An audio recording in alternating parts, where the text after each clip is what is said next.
The letter was tucked between baby shower invitations and a catalog for crib mattresses.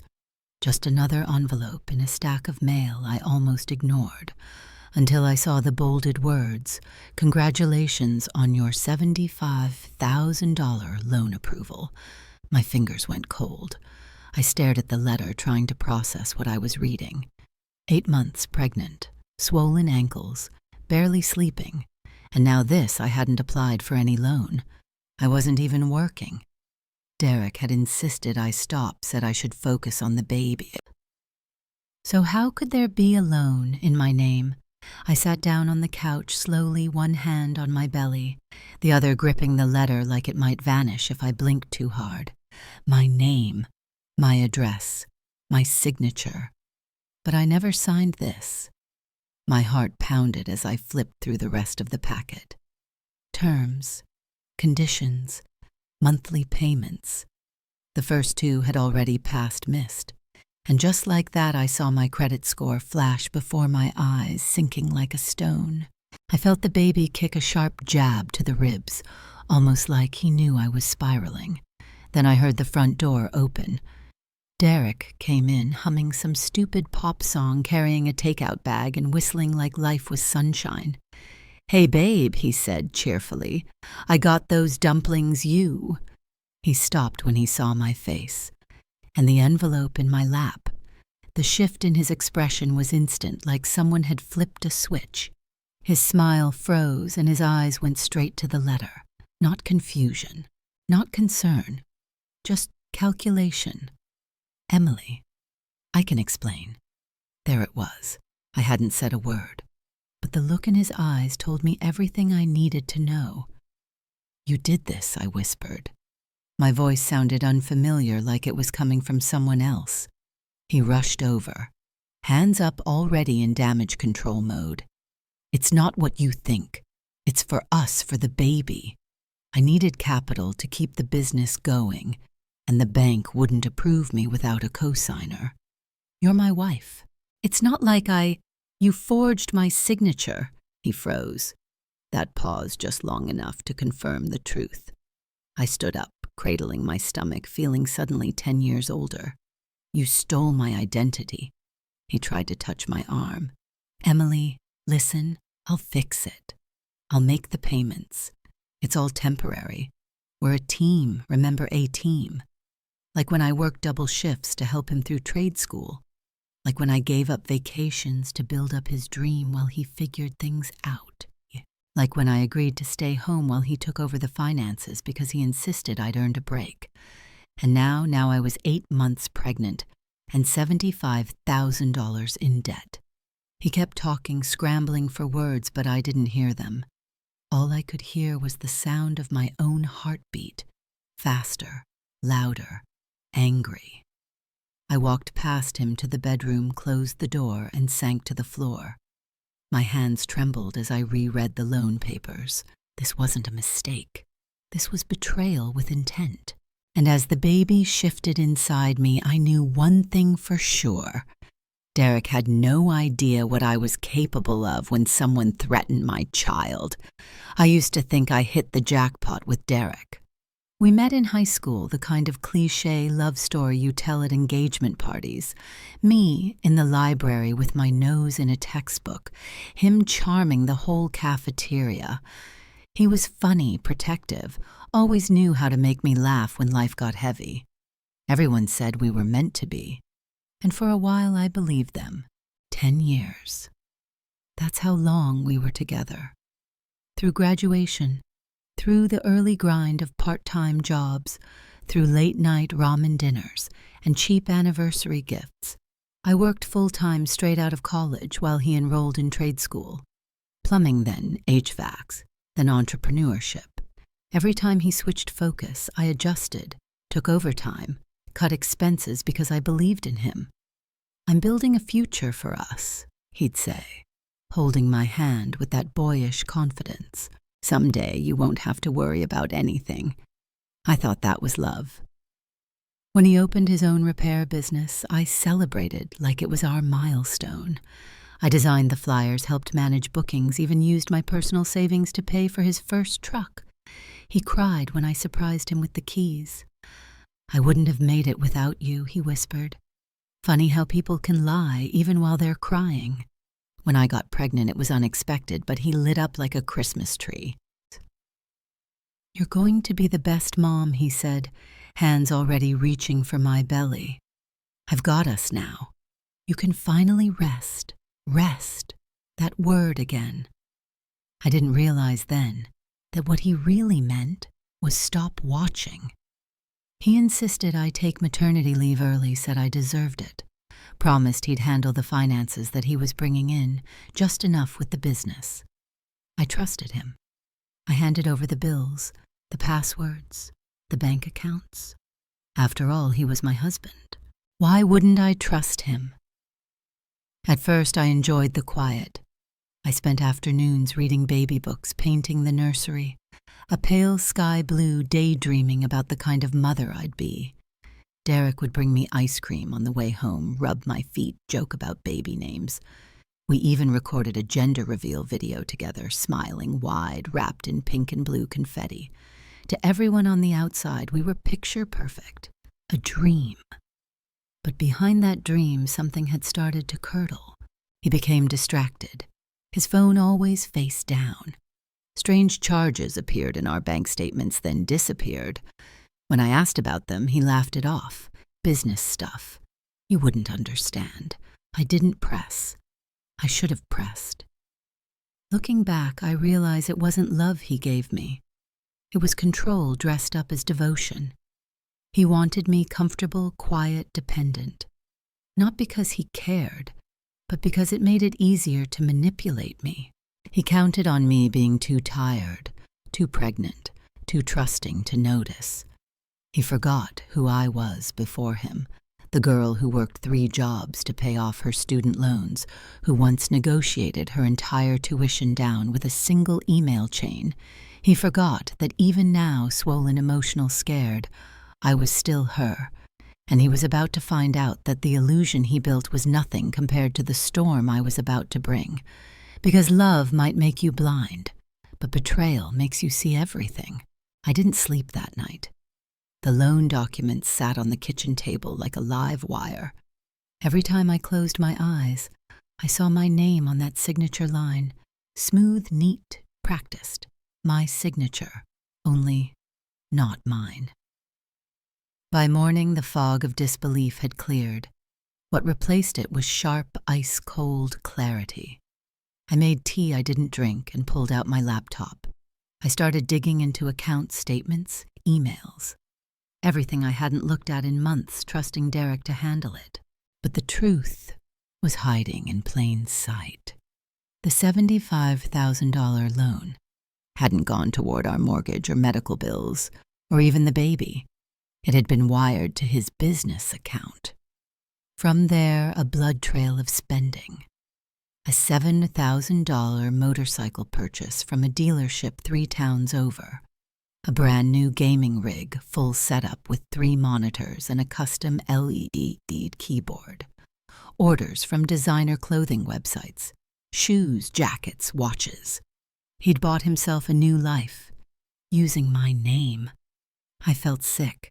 I opened our shared cloud folder, the one we used for old scanned paperwork, and there it was, a PDF of my passport, another of my driver's license. I remembered uploading them years ago for a visa application when we almost moved abroad. Derek had access the whole time. That's how he did it. He forged my signature, used my identity, and dragged my name through the dirt while I was home knitting onesies and massaging stretch marks. I closed the laptop slowly and sat back, my hand automatically resting on my belly. The baby kicked again, gentle this time, like a reminder. You have to protect us. I didn't wait for Derek to get home. I called him. He answered on the 3rd ring, sounding distracted. Hey, babe, what's up? I didn't waste time. I went through the bank records. Silence. I know where the money went, Derek. A long pause. Then the shift.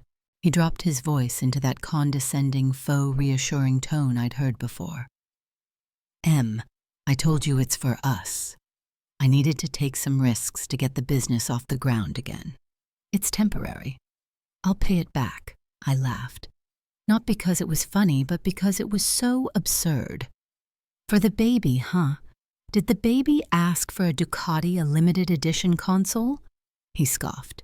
You don't get it. I'm trying to build something for this family. No, I cut in. You're building something for yourself. And you used me to do it. He started raising his voice, blaming me for not supporting him, for ruining everything by snooping. Said I didn't understand the pressure he was under, that I was hormonal, emotional. But I wasn't. I was focused, laser focused. And now I had everything I needed. When he finally hung up, slamming the call with one last insult, I sat still for a while.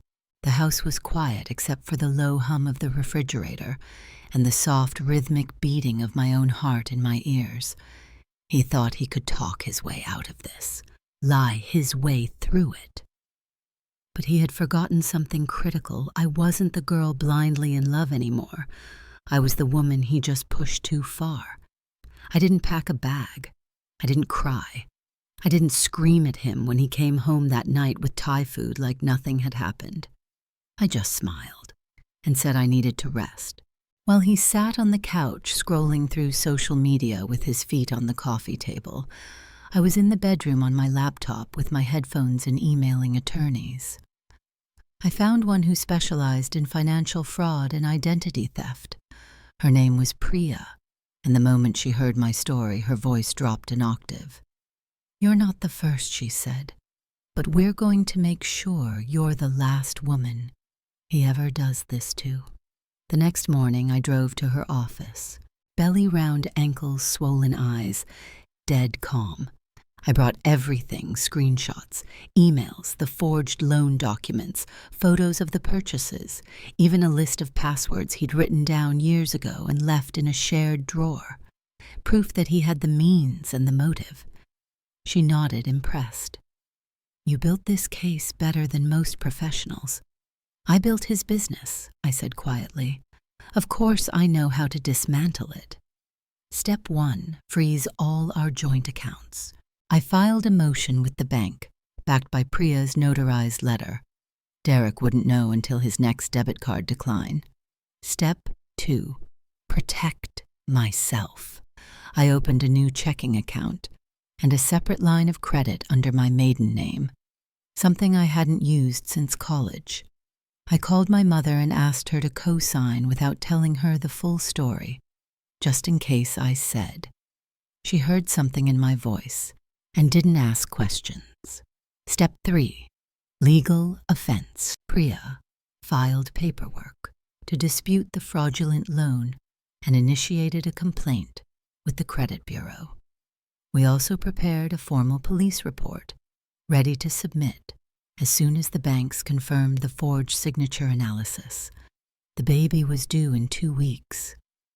But I refused to let him be born into a house built on lies. That weekend, Derek tried to initiate intimacy, his arm snaking around me in bed.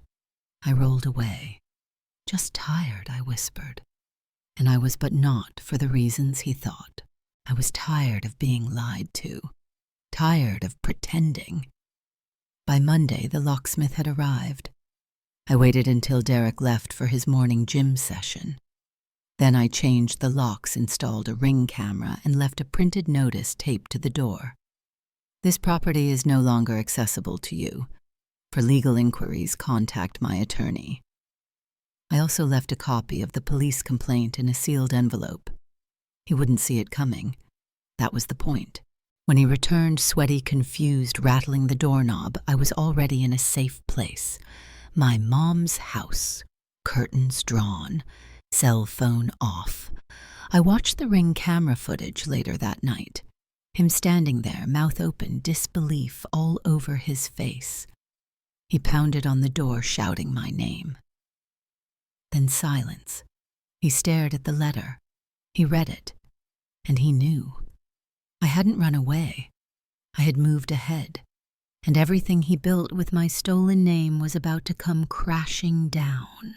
He came home to police on the porch.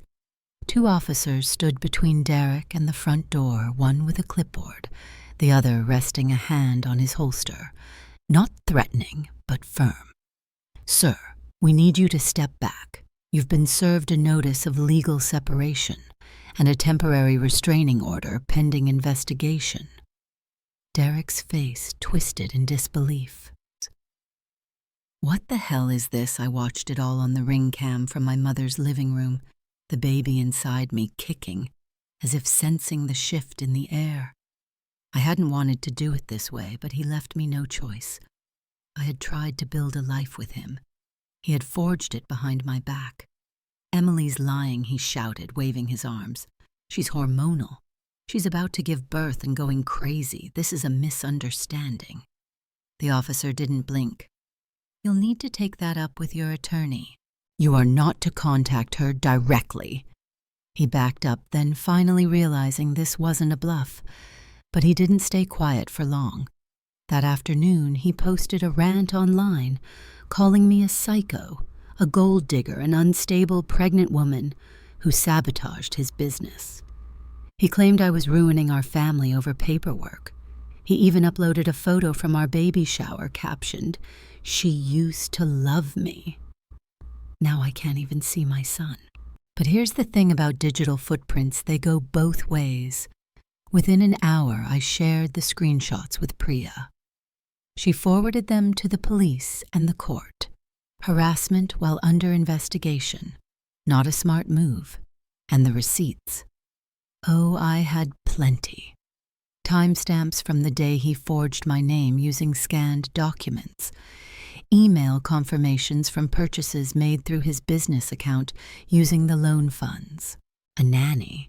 Cam video ironically installed by Derek himself, showing him rummaging through my locked file drawer late one night while I slept down the hall. That one was the clincher. Even Derek's parents turned on him after that. His mother called me in tears. "I didn't raise him to be this man," she said. "If you need anything, money, help with the baby, you come to us, Emily." I thanked her. Politely. But I didn't need help. What I needed was justice. The next week, Derek's world shrank even further.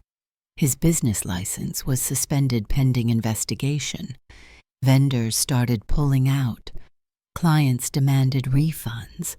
And the whispers began, neighbors, old classmates, people in our small town asking, "Did you hear what he did to his pregnant wife?" He sent one last message through his lawyer this time, a long apology. Hollow, carefully worded to sound like remorse, without admitting guilt. I didn't respond, because at that point there was nothing left to say. He thought I'd fall apart, that I'd beg him to come back, or cry in some dark room surrounded by unopened diapers and unpaid bills. But I didn't fall. I stood taller than I ever had before. And soon a judge would make sure he paid for every single lie with interest. Court day felt surreal. I waddled into the courthouse 9 months pregnant, a folder in one hand and my attorney in the other. My back ached. My feet were swollen, but I held my head high. Derek sat at the defense table. Eyes bloodshot, suit wrinkled, jaw clenched. He wouldn't look at me. I didn't need him to. The judge was calm but direct. The case had been reviewed thoroughly: fraud, identity theft, forged documents, and misuse of funds from a loan Derek had no right to obtain. Every detail had been authenticated. The judge turned to him and said flatly, "Carter, you stole $75,000 from your wife while she was carrying your child." Derek tried to speak something about business stress, his intention to repay it, but the judge cut him off. Intent does not erase the fact of fraud. Then came the ruling. The loan was officially removed from my credit. The agency would pursue full repayment from Derek and Derek alone. He was charged with identity theft and financial fraud. fines, court fees, damages, plus a permanent mark on his credit history and a revoked business license. The total cost, well over $100,000, and he would be paying every penny. Not to me. I didn't want his money. I didn't want his apologies or excuses. I wanted the one thing he never gave me: freedom. As we left the courthouse, Priya smiled and squeezed my hand. That was a clean win. You handled yourself with grace. I didn't feel graceful. I felt exhausted, but also clean in a way I hadn't in months, like I'd finally cut the last thread binding me to someone who never truly saw me. Derek shuffled past me in the hallway afterward. For a second our eyes met. His face was pale, hollow. All that charm, all that bravado, it was gone. He opened his mouth like he might say something. I didn't stop. I didn't need closure from him. I got mine in the courtroom. I went home that day and put everything from our past photos, souvenirs, the ultrasound picture we took together, into a box. Not to burn, not to keep, just to end. 2 days later, I gave birth. A healthy baby boy, full head of hair, and the strongest little cry I've ever heard. My mom was by my side, holding my hand, crying softly, while the nurses wrapped him in blue. I looked down at my son and whispered, "You're safe now." Because that's what the fight had always been about. Not revenge, not ego, not pride. Protection. Of my name, of my future, of his future. He'd never have to grow up watching his mother be controlled or gaslit or stolen from. He'd grow up seeing what resilience looked like, what strength sounded like, what justice felt like. And as I cradled him in my arms, I realized something.